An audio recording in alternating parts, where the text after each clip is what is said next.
Brexit Fallacies number 3. Brexit was fine except for the implementation. My name's Mike Cashman. If you find these videos interesting, please subscribe to the channel. Britannia waives the rules. So I'm doing a series on Brexit fallacies that I've often heard, and if you are not a proponent of this particular fallacy, then this video is not aimed particularly at you.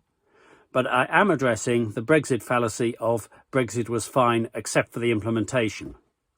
Now, there's nothing wrong in principle with saying that a particular project was fine except for the implementation.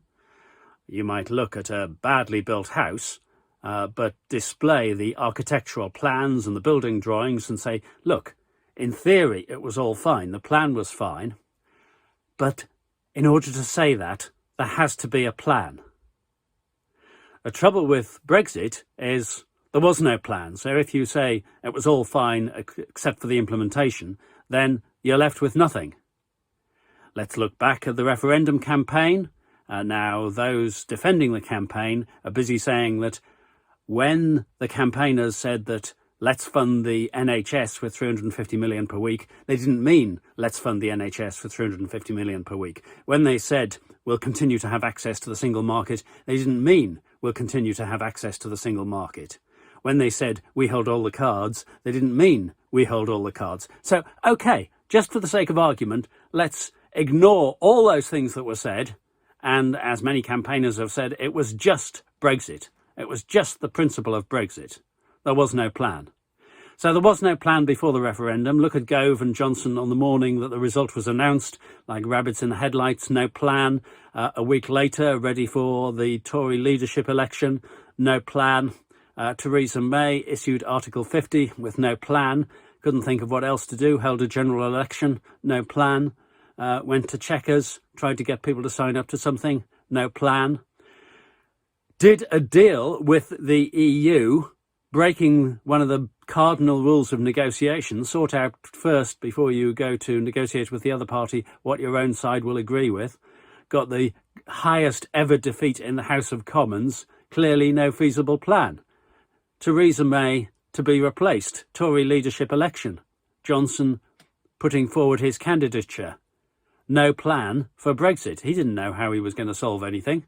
He kept as quiet as possible, was elected as Tory leader. Having no plan for Brexit, he thought that he'd prorogue Parliament.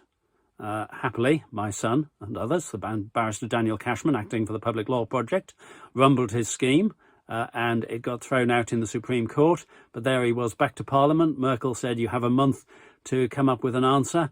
Johnson, no plan. Finally, after an all-nighter at the last minute on a summit in October, they fished out of the wastepaper basket a deal that had already been rejected of a border in the Irish Sea and presented it as a triumph of negotiation. I know there's some overlap with other rebuttals of fallacies, but there is overlap of the fallacies. No real plan. Oven-ready deal, supposedly. No, it wasn't. And we can judge the goodness of the plan for Brexit by saying, well, is the British government prepared to adhere to it and implement it? No, no plan. And so when the Brexiters say, well, Brexit was fine except it was implemented badly, then there ain't anything else. There wasn't any plan.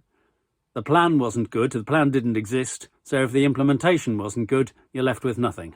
So, sorry, you can't claim that Brexit was all fine except for the implementation.